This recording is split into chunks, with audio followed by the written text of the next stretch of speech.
What's cracking with you people? Anansi here and welcome back to Dead or Alive Ultimate. In the last one, we discussed the retro classic legend that was the Dragon Ninja Ryu Hayabusa. In this one, we're going to go with the infamous Russian mercenary Bayman, who is another one of those interesting characters, but let's go ahead and read his bio first before I get really into that. Working as a professional assassin, the mercenary Bayman uses his code name, well known in the darker side of the world. As a child, Bayman witnessed the assassination of his parents, carried out under martial order. Interesting. He was later trained by the Russian military in commando-style fighting and served as a special agent for a couple years. He is posing as a participant of the Dead or Alive trademark World Combat Tournament, and his true assignment is to find and exterminate Bane Douglas, the notorious leader of Doatech, Dead or Alive Tournament Executive Committee. Yeah, so so a couple of things in that one. My reading of that could have been a lot better, but screw it, we're gonna go ahead and just run with it. So yeah, Bayman is arguably one of the more consequential characters in Dead or Alive. But, and unless I am mistaken, and as anyone can correct me, his tenure with the series, he doesn't do much beyond what is implied in the first game and what we see in the opening chapter, i.e. the first game arc of Dead or Alive Dimensions. Now, as you can tell, Bayman is Russian. His real name isn't Bayman. I don't believe we ever actually find out his real name, believe it or not. I think he just goes by Bayman. And from a technical standpoint, in terms of his fighting style, he's a heavy-hitting tank of a character. You know, slow, lumbering punches that do decent chunks of damage. As you'll see in the opening parts of this particular video, I make pretty quick work of most of the roster, because most of Bayman's attacks do a lot of stun moves. Well, do a lot of stun damage. It pretty much stops your opponent dead in their tracks. But if you noticed anything interesting, this is specifically from when the AI is controlling Bayman. Bayman doesn't use a lot of punches and kicks. Now, I have nothing to back this up with. I have nothing to really say definitively that this is the case, but going off of, how the AI uses Bayman in Dead or Alive 2, 3, 4, 5, and 6, is heavily hinted that in order to use Bayman properly, you're meant to use him as a predominantly grapple-based character. Most of Bayman's moves, most of his heavy damage-dealing moves, involve doing grapples and holds, specifically holds. So if you are a master at the hold system, i.e. the counterattack system that Dead or Alive has in place, you can do some serious damage because, even though I said that Dead or Alive is a mostly pause and mostly a pause combo based system, rapid inputs, no like crazy directional inputs. Like, there's not too many of them. Like, those are like, if you're going to do directional inputs in Dead or Alive, those are reserved for the incredibly advanced moves of the game, like half circle, quarter circle, that kind of stuff. Most of the intermediate directional moves are just like tapping one direction left or right, or maybe doing like a diagonal move. Like, there's nothing too crazy. But Bayman, all of his advanced moves involves grapples. And I can only think of the Azuna drop that Ryu, Hayabusa, I think Ayane and Kasumi, as well as Hayate. I think pretty much all the ninja characters can do. But that's kind of a given. That's kind of like the bread and butter of most action games, is the Azuna drop. It shows up in most action games one way or another. Well, I was actually Eastern action games. But the point I'm trying to get is that to get good with Bayman, you need to understand how the hold and grapple system works. And since I am not good at it, Bayman is, despite what you're seeing here, my least favorite and worst character. I am not good at playing as Bayman. I mostly play the speed characters. Even Zack to some extent I'm good with, and I don't use him that often. I mostly use in terms of gameplay. The basically later games is Kasumi Ayane is my first draw there. That can't happen. It's a Kasumi Ayane and to some extent Christie, and in the later games. Because there aren't a lot of fast male characters in the game. The Exact's like pretty much the only one that comes to mind. But yeah, no, Bayman uses Russian commando style fighting, which, fun fact, every single fighting style in this game, barring the ninja styles, which are made up to some extent, are, well, even those will still have some basis in actual martial arts. But yeah, every single fighting style in Dead or Alive is based on actual martial arts. So if you dare do it for a Russian commando, just be prepared for him to grapple and break a lot of your bones to incapacitate you. But anyway, going back to Bayman and his role in the Dead or Alive universe, he is noted as being the man who kills the head of Doatech, which is known as the Dead or Alive Tournament Executive Committee, which makes no sense because that title is attributed to the company before the tournament ever takes place canonically in the world. So I don't really know what Itagaki was thinking when he came up with that, or whoever was in charge of that particular one.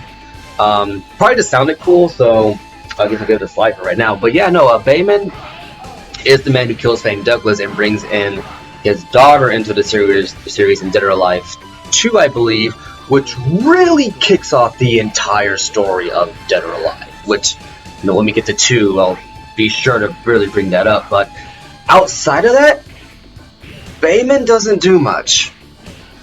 Like, at all. Like, of all the characters to shove to the wayside, Bayman's arguably the one you really shouldn't have done that to. Because after he kills Fame, he just kind of shows up every now and then looking for revenge. Which, once again, we'll get into that in Dead or Alive 2, because that's when that plot point comes into effect. But later games in the series, up until 4? I want to say up until 4, he's on a crusade of revenge against a specific individual, a specific character on the roster. And then after 4, he has his sights set on bigger fish to fry. But once again, stories for later sequels. But even then, even with those few things on the agenda, his story modes, from what I remember, do not have any real consequence to the story. He's just kind of there as a guy that he's the informant character. Let's be honest. Obviously, let's be honest. But to put it bluntly, he's the informant character. Whenever a piece of key information needs to be brought up, or some big bombshell reveal needs to happen, Bayman's the one to do it, because he is, well, it's mostly due to who he's technically, who he's a narrative foil or counterpart to in the series, who, once again, they don't show up till 2, so there's no point in bringing them up right now. But yeah, after the assassination of Fame, he kind of falls into obscurity there, and it's one of those things where it's when you really think about Dead or Alive in retrospect to what Team Ninja or Itagaki or whoever was in charge of managing this interconnected universe between Dead or Alive and, once again, bringing up Ninja Gaiden again, they could have done a better job integrating it. Where maybe have Ryu bump into Bayman in the Ninja Gaiden series, or going back to Code Chronos, which I brought up in, I believe, the Kasumi episode, was meant to be a game revolving around Kasumi and Ayane in their earlier days. It's a cancelled game, even though it's still, for some reason, we're going to peel back the curtain here. When you upload a video on YouTube, especially a gaming video, you have the option to add in what the game is called in a special box. And if you type in Dead or Alive, you get all the versions of Dead or Alive, and there have been a lot. Not as much as Street Fighter, I'm sure, but there have been a lot of versions of Dead or Alive. Code Chronos still comes up, even though it was a game that never got released, and to my understanding has been completely cancelled. Now Code Chronos was also being developed in tandem with another side project of Team Ninja, which I think may have evolved into Neo, but that's neither here nor there. But Code Chronos specifically wasn't just focused on Kasumi Leone's younger days. It was specifically set up to explain the events leading into the Dead or Alive tournament. So presumably we would have gotten to see, you know, what happened with Raidao, what happened with Hayate, you know, Kasumi's older brother. See a little bit more of the relationship between Ayane and Kasumi, maybe flesh it out a bit more so it was more complicated beforehand. Even Itagaki himself said that Code Chronos was meant to be the father of the Dead or Alive story. I would still like to see Code Chronos come back and have it, you know, kind of start off in the Dead or Alive universe as maybe a prequel to it. But I'm gonna be 100% with you after Dead or Alive Dimensions came out, because there's an entire like prologue section that pretty much sets that up, and you see the flashbacks with Hayate and Dead or Alive 2 as like the opening cinematic. There just isn't really a need to have, at least in my opinion, if someone else can make it happen, then I'll happily admit I'm wrong on this one. But I don't see a real need to have a prequel to the Dead or Alive story. There doesn't need to be one. Once again, the first 15 to 20 cutscene minutes, I want to say, of Dead or Alive Dimensions pretty much does what Code Chronos was meant to do. So what I would like to see, you know, there's a bit tangent going off from Bayman, because once again, he just doesn't have that much going on for him. I would like to see Code Chronos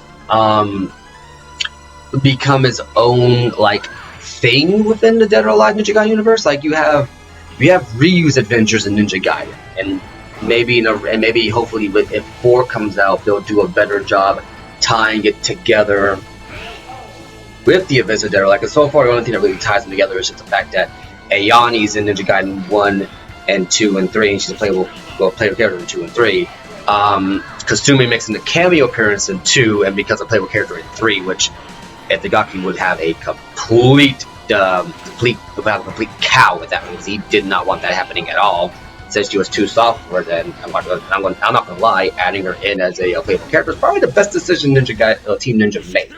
But I like to have like Code Chronos kind of be focused more intently on the ninja, or at the very least on Kasumi and Ayane, and have like a lot of the supporting cast of Dead or Alive, or I say supporting cast, the other fighters of Dead or Alive be supporting cast members, like maybe not have them do like any like fighting or any like in any vicious violent combat, but like have them play a more significant side story in the game, and maybe have it focus on other stuff kind of tangentially or loosely related to Dead or Alive and the events of Ninja Gaiden as well, and then just kind of give characters like Bayman, because spoiler alert, Bayman's not the only character in Dead or Alive who doesn't get a lot of significance, despite the fact that he may be probably one of the more consequential members of the game, of the narrative. That's just me personally. He's not the only one like that. I think just like, well, I can't think of all the top of my head because there have been a lot of Dead or Alive characters, but trust me, when I see them, I'll know them. But I think that if Team Ninja really wants to try to make a more serious kind of like take on Dead or Alive, then I would say bring back the concept of Code Chronos, or bring back the what's the one looking for here? Bring back the idea of a solo series with Kasumi and Ayane as the main characters, and give other characters more time to shine, that when we get into the Dead or Alive fighting games proper, we don't have to worry about having to shoehorn in a lot of unnecessary dialogue and cutscenes, and having to essentially jump the shark almost every other game to, well, not every other game, but in recent games, specifically 5 and 6. Yes, I do think 5 and 6 jumped the shark horribly. Bit of a preview alert for when we get around to those two games. But we won't have to worry about having to deal with a shark jumping moment if we had games dedicated to telling a more fleshed out narrative with these characters. Because at the end of the day, Dead or Alive is a fighting game. Fighting games, for the most part, don't have very in-depth stories. They can, but at the end of the day, a lot of them have individual character stories, and not all of them are considered canon. And if they are, they're very loosely canon to where only bits and pieces of them happen. So having a side story, well, a main series game, and make Dead or Alive a side story within its own continuity, I guess, would be a preferable solution than what we're getting now. But hey, that's just me. That's been my talk on Bayman, which only spent like maybe 9 minutes of this episode on. I've been Anansi, you've been awesome, and I'll catch you later.